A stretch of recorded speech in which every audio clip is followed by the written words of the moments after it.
administration is that latest genome annotations are not even included. All very, very high quality data, which takes a lot of weight, lots of time to incorporate because it has to be manually curated. And it's so much easier just to resequence a genome and thinking that it's going to be improved, okay, than just going into the data and really extracting all that information. I think that better text mining might be the solution because the information is there. I mean, there is no reason why we cannot be able to extract information from PDF documents. Everything is in PDF. You know about Plazi, right? It's all the software that's developed to extract information out of literature by doing XML markup of, Right. you know, the different things that you're interested in extracting. And it works really well. It's applied mainly to taxonomic, you know, kind of research, but there's versions that actually work with very early, you know, scanned literature, and there are versions that work well reading current, you know, periodicals and extracting taxonomic information from those periodicals. So that's something else that natural language processing, XML markup. And for biodiversity literature, the Biodiversity Heritage Library has digitized, you know, and continues to digitize huge amounts of literature that are otherwise not available even in PDF format. So, so those resources are being provided, and then with better data extraction tools, then all of that becomes sort of open. But, you know, there are all these other sources of data that, you know, are found in papers in literature that probably hasn't been digitized. So, I mean, lots of stuff's at least in JSTOR, so it would be accessible that way as... It's a literature that has not been digitized. I mean, I think pretty much the National Libraries, the Library of Congress has pretty much everything, right? In a digital form. I don't know. Yeah, so that, was it the Digital Libraries Initiative that, I think this is what BHL was an outgrowth of. And yeah, I'm not sure, I would be surprised if they didn't do the same thing with Library of Congress materials. But I guess the question is how well, you know, how well scanned these documents are and how machine readable it is. But that's a technical issue. I mean, it's a technical issue. To me, the bigger problem is, okay, now you convert everything into text. What are we going to be asking from that text? And what information do we really want to extract? Because we don't even know what information is there. Yeah, so in the cases that we were just talking about, you know, it is very easy to recognize a scientific name, like a species name, and to mark that up and extract it and put it in a database. And then, you know, you have that information. That kind of information is indispensable to taxonomists, you know, who want to go in this really early literature and find out what names will apply to things, which names have priority over other names and things like that. It's a tremendous resource. I guess the question is how you apply that to the literature broadly. And yeah, so I think you probably need to extract all this literature and put them into a new format that can now be used for any sort of machine learning approaches. Yeah, I would. And we don't know what that format is. I mean, it's kind of what we were discussing today about the fact that nobody provides the X-ray diffraction patterns, right? I mean, you process that, and that's what the PVD has. So I think in many ways we need to think about what are all those formats in which we want to convert that raw data. In this case, the raw data being the literature that is mineable without losing the raw data, because we may want to go back to that. In this case, as we have it. In the case of X-ray, diffraction probably has been thrown away because there is no place where you can store all that. But this is a good place. Or so one of my colleagues is the computer scientist, you know, Jose, and he always says, don't try to figure out what we need to do, just tell me your problem. And so maybe this is a case where we say, this is our problem, you know, there's text, and how, you know, we need to learn how to mine it, we need tools for mining it, and maybe this is a place where we say, this is our problem, and you know, computer scientists sort of But figure this that might out. be a problem that is very domain specific. Mm. So you guys may have one specific set of questions that you want to ask from that text, whereas myself as a molecular biologist, I probably would have a very different set of questions I'm going to be asking from the same text. Right. But maybe the tools are the same. It's just like what you fill in to ask. Right, but the Right. format and how you extract the data Yeah. will be very different as well. Right, yeah. So having some set of maybe customizable tools to extract information from text would be good. I feel like we're ignoring you guys. Whoops, I'm looking up there. I could be looking here. No, I agree. I mean, I think having some kind of flexible interface that, you know, I don't know if this is even possible to be able to recognize, you know, what kind of information you are looking for. So you know, describe this is what we want, like essentially what you were saying, Pamela, like this is what we need, abundance, sequences, whatever. Look in the literature for this, because I can imagine that this is not a problem that is unique to biology, right? This is Right. Yeah, That's right. right.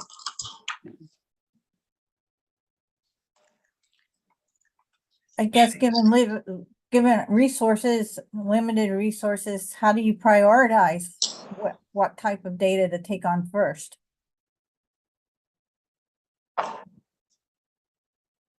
Good question.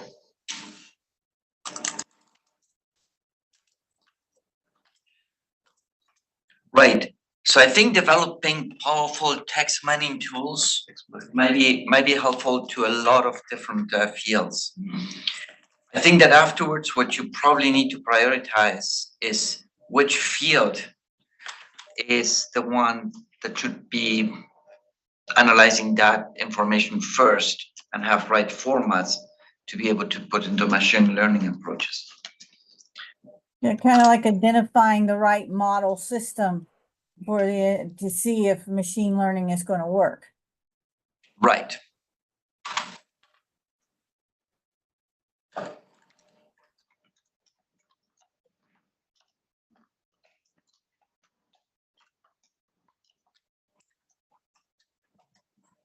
I don't know if we're supposed to discuss this or not, but I'm going to put it out there also.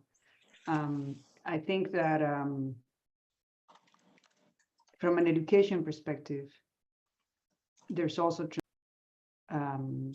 you know, things like coding, things like whatever, you know, genome annotation, like, you know, the list goes on, right? Like, how can you use these tools rather than, I mean, there's all kinds of ethics around that.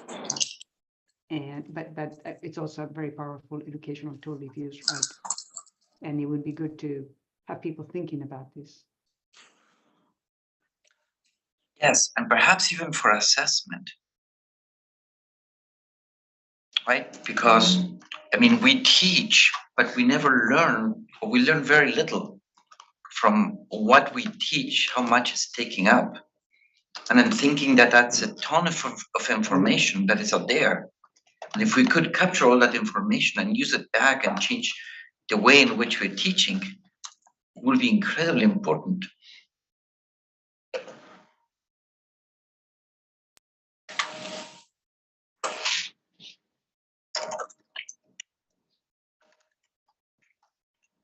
Really interesting idea. It's very hard to measure everything that we care about in teaching, though, right? if the more simplistic it is, like can students respond to the following question, like this kind of like this factual question? Those aren't very inspiring kinds of teaching, but those would be very amenable to these kinds of approaches. But I worry that maybe what we really care about is the kind of like, is it turning people into a good scientist? And I don't think we have a mechanism for measuring that. Not today, but I think that that's a place where AI might be helping us. Once we can define what a good scientist is. Okay. I worry that even trying to define what a good scientist is may cause us to create bad scientists. Well, right. I mean, yes, I agree with you. It has all sorts of problems, but at least it would be by approximation, right? Yeah, maybe. Interesting. I mean, I think, you know, I want to push back a little bit about that because I think if we think about how children learn, they learn by copying, right? Like they mimic, they imitate. I think there's a lot of power in that. And also, for instance, things like coding or anything that is technical, I actually have embraced this because I just feel that it's a two-way thing, right? Like you learn from these tools. They teach you what you do wrong, in a way that can be very powerful if used correctly. So I think to go back to this idea of whatever scientist is, how do we use these tools correctly? What is it that you need to understand that is really important? Maybe we don't all need to be excellent coders. Maybe we just need to sort of be able to say, this is what I want to do, and just go figure this out. And I think the same thing I could say with all kinds of mental cognitive processes, right? Yeah, I completely agree with you, Maria. The more we talk about teaching biologists how to code, I'm saying that is like teaching us now how to run agar gels. That's probably few people are using that. It's kind of a very technical tool that I'm not saying it's not valuable, but you can ask a computer now to write a code for you. I don't need to learn how to write a code. AI is actually giving us the tools to be able to do it themselves. So why even teach them this? But we need to teach them how they can ask AI to help them. So, right, there's some level of familiarity that needs to be taught so that they can use the tools. But what does that look like? And it's changing so fast. But think about this, right? I need to learn how to use a cell phone. I give a cell phone to a 2-year-old. They figured out how to use that cell phone faster than I do. That's what we need to All right, so, understand. okay, I did the following experiment. I recruited people to explain to other people how to do a particular task. Just a simple information processing, the kind that we would like our computers to do for us, but I would just had a person explain to another person. They're not very good at it. It's not whether it's in Python or machine language. It's like, can people put their procedural thoughts into a sort of crystallized form that they can convey? And that's the hard part. And teaching people, like letting people work on that, having people practice that, regardless of whether or not it's coding per se, is actually still really valuable. I completely agree. Oh, cool. Yeah. Yeah. Yeah, It's but like writing in English. right, yeah, that's Or right. natural language is difficult, and people need a lot of practice before they do it in a way that's like, oh, I understand what you're saying. That's right. But it's a language that most of us are not used to using. What is the language? Well, the language of explaining how things work. Yes. If I have to explain how do I walk, I've been doing this for a few years now, and I still would not be able to explain this in a clear way. That's a good point. Well, this is like metacognition, right? So it's sort of like, it would be interesting. I can't see everybody in the room unless you're on the screen. But There is a camera. I don't know what it's pointed at because we don't see the camera here. it's pointed at the table. So I'm looking, this side is Lynette and Pam. But it would be great if there's people in computer science in the room to think about, is there some thought to this kind of metacognition issue of how does our mind work? In terms of creating processes, how can we help people think? There's all these tools, right? They're very corporate, whatever, whatever. But is there some serious kind of computer efforts in these sorts of areas? Yeah, that's a really good question. I think within computer science, mostly the focus is on how to teach people how to program. And that usually means breaking down complicated problems into simpler parts until it's simple enough that you can just say to the computer, do this thing.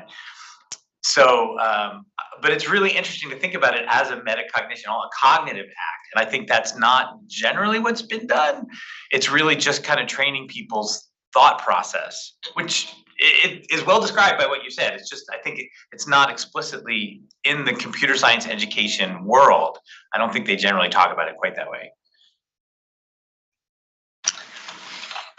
Right, so if we're thinking about expanding the biology curriculum, teaching them how to code might not be the best investment. Again, it depends what you mean by code. Well, teaching people how to turn their thoughts into executable procedures maybe is good. Teaching them how to load libraries in Python maybe is not as good. Well, that's my point. But the question is, who is going to teach it? Because Yes. it's not going to be the computer scientist. Yeah. Then who do we have that has been trained in being able to train We have that? biologists teaching AI for biologists now. And because they were using it. Right. And so it's a good way for Mhm.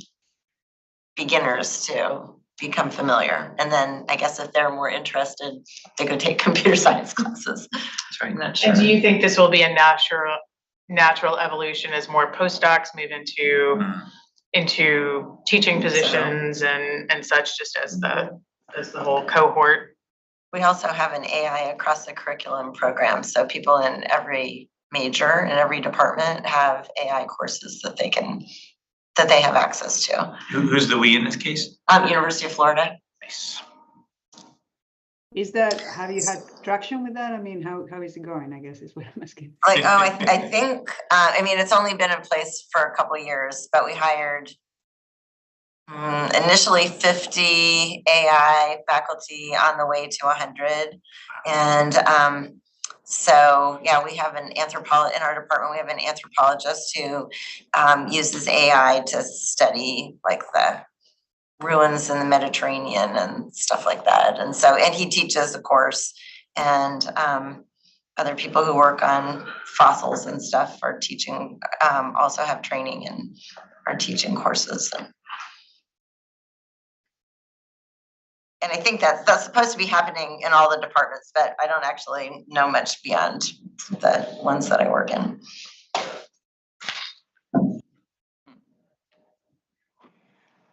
Well, to go back to our prompts, have we identified any obstacles that must be overcome or any concerns that people have? I think the obstacles are surfacing all the time. Seems to be a lot. Yes. So what role NSF bio could play? I think that's probably a very important question that we need to try to address.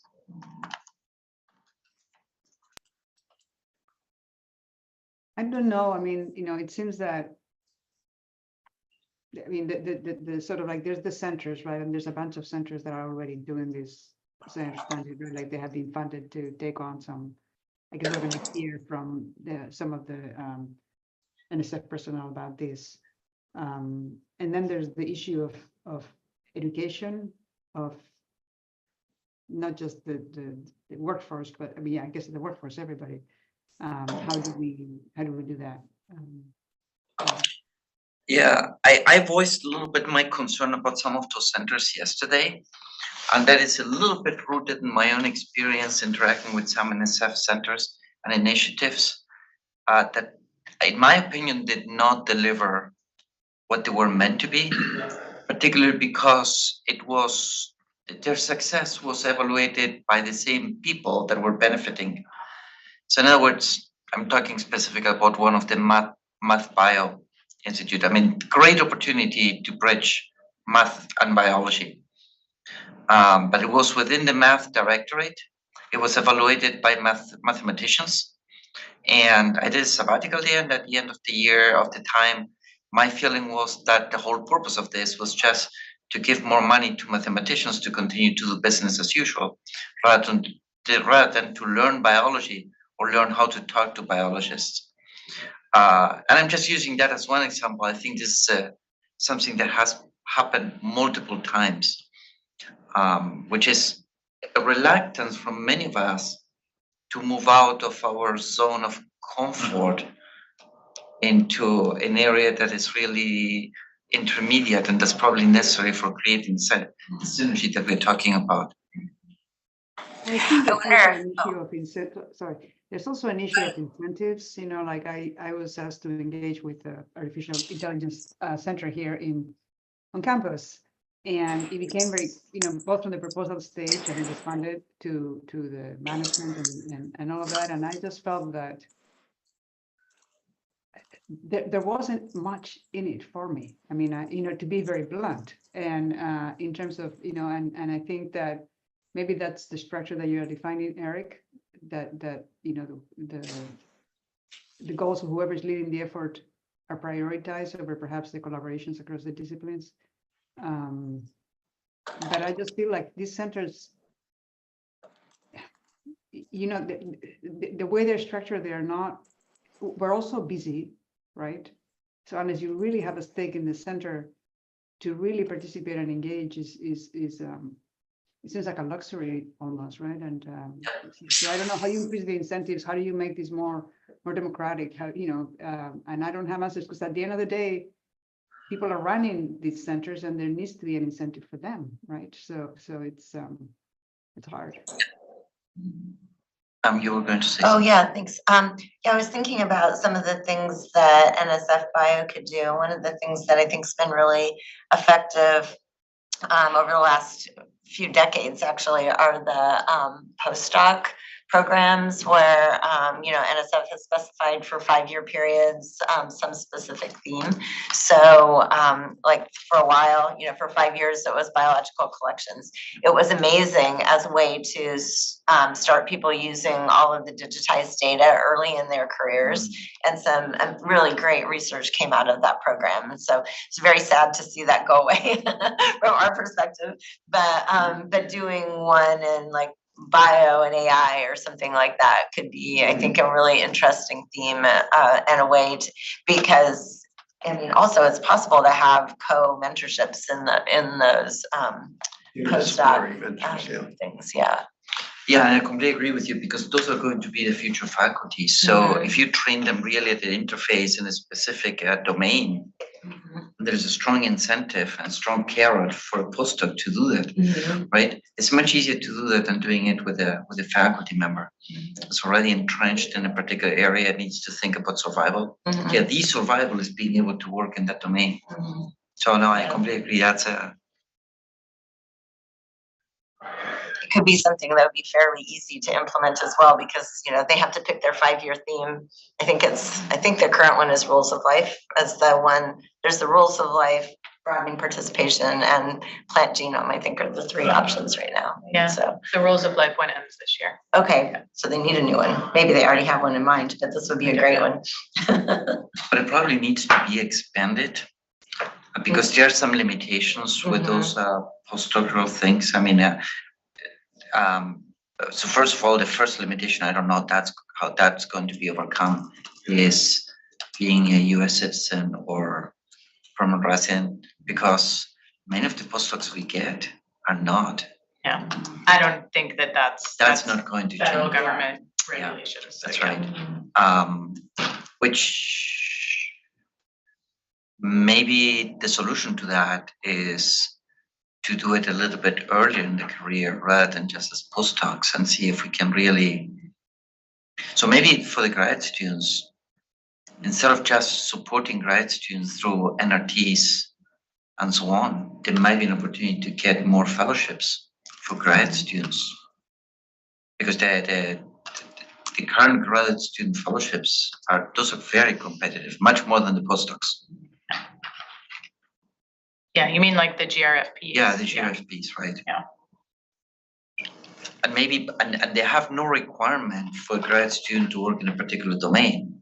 Yeah. Right? So maybe that could be changed a little bit to start creating them, or maybe even advanced student, because GRFPs is It's only for 3 years. At the beginning. Yeah. It's only 2 years after graduation that they can do that. Yeah.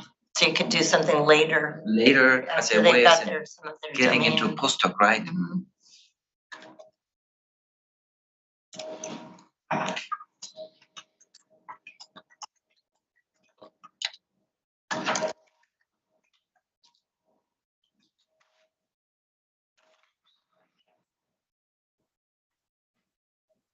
Yeah, on the theme of postdocs, I also wonder whether there's opportunities for joint postdocs with, you know, some of the outfits that were listed in the NAIRR pilot, because it seemed that, you know, working with, I don't know, Microsoft or you know, OpenAI or something, and just spending time both in academia and industry that is developing, you know, these efforts would be also very useful. It creates one challenge, Maria, which is that we may lose those postdocs right away to those companies just because, I mean, if they're going to be making $200,000 as a starting in the company, and as a faculty, it probably will be close to half to that. So there's no way we can compete in academia and keeping those in academia. Right, but Mary, I mean, I think I've heard a lot of stuff, like about this and the fears that people have. Of course, I mean, I had a couple of students, one that went into academia, another one that went into one of these outfits, and the salary discrepancy is huge, right? But they make their choices, right?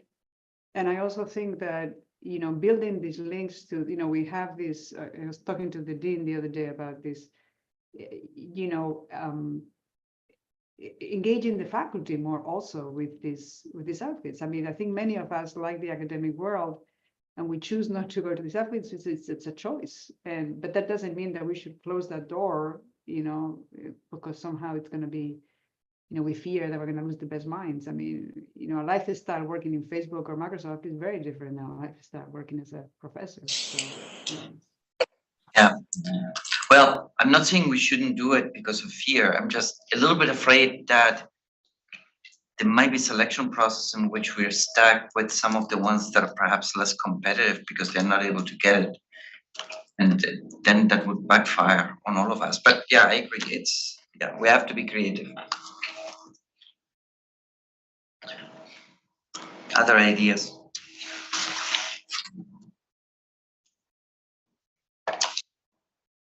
A question. There was a point that was made in the bigger panel about, well, maybe we should be trying to find ways of educating people in the combination of biology and computing. And I feel like, isn't computational biology already a thing? So how is what was being suggested different from that? That was what I couldn't quite figure I out. suggested that. Okay. And Sri told me exactly what you said. This has already been invented. And I got a little bit ticked off by that comment. But okay, I was just trying to understand. No. I know. So I think that computational biologist it doesn't exist, in my opinion, as a field. It's something that people develop into, right? You learn biology or you learn computer science, and at some point you start doing computational biology, right?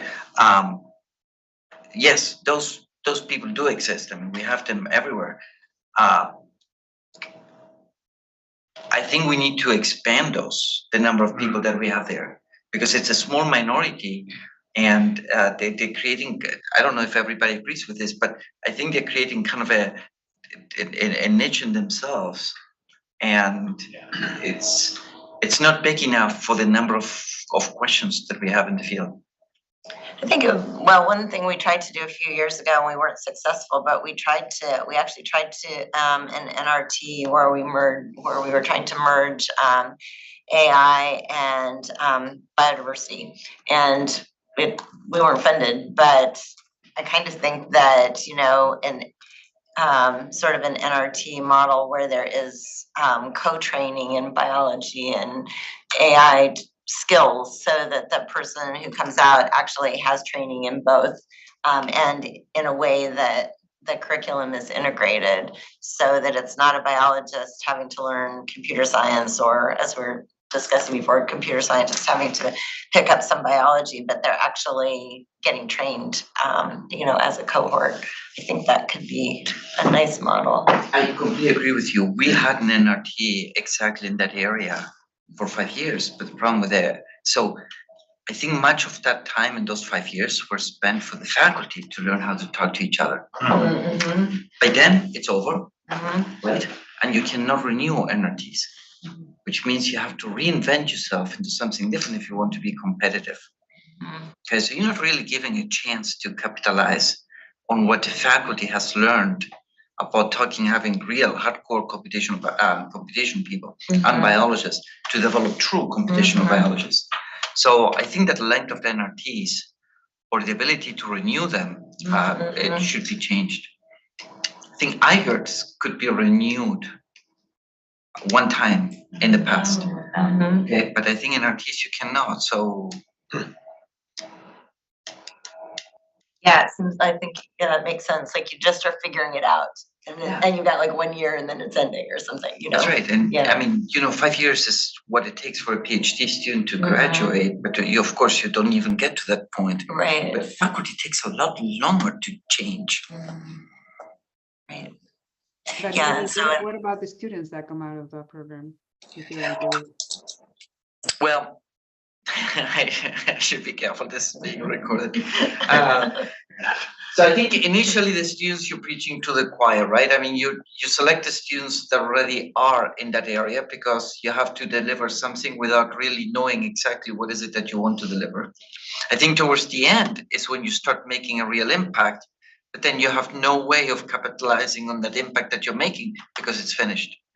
So I think it does have an impact on the students, but I think the impact could be expanded significantly if there would be a competitive renewal that allows you to really apply what you've learned from the program in the next round.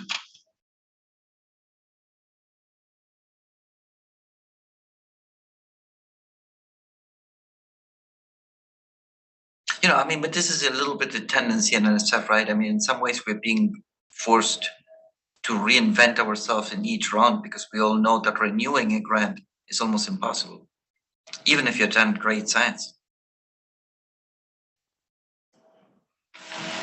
And we talked about, we always go to NSF, for new things, but NSF's been exploring partnerships with other organizations, including big tech. Are there opportunities, there for not just leveraging, all of that expertise, but support, for some of these kind of traineeships, where you get all of the knowledge that are in those big tech companies. That's where everybody's going, right, to work. We were just talking about that. And but you get resources, as well, so that it's not all on NSF's dime. Is this an opportunity? Interesting thought. Yeah. I was just looking at I started looking up text mining tools, and we're talking about that, and all the big techs are right there. They develop all the tools and Yeah. ahead of the I curve. think- Yeah. I don't think a combination, partnerships with industry are, they have resources that universities will never have. That's right. I think we're running out of time and are supposed to move back to the big room. Thank you for guiding us on time. Yeah, thank you. Everyone. You done? Yeah. Thanks so much. So back to the original link for those of you who are online. To the best of my knowledge, please. Who's doing our report out? I'm gonna make Eric do it. Volunteer. I have handwritten notes too, if you want those, but you probably got it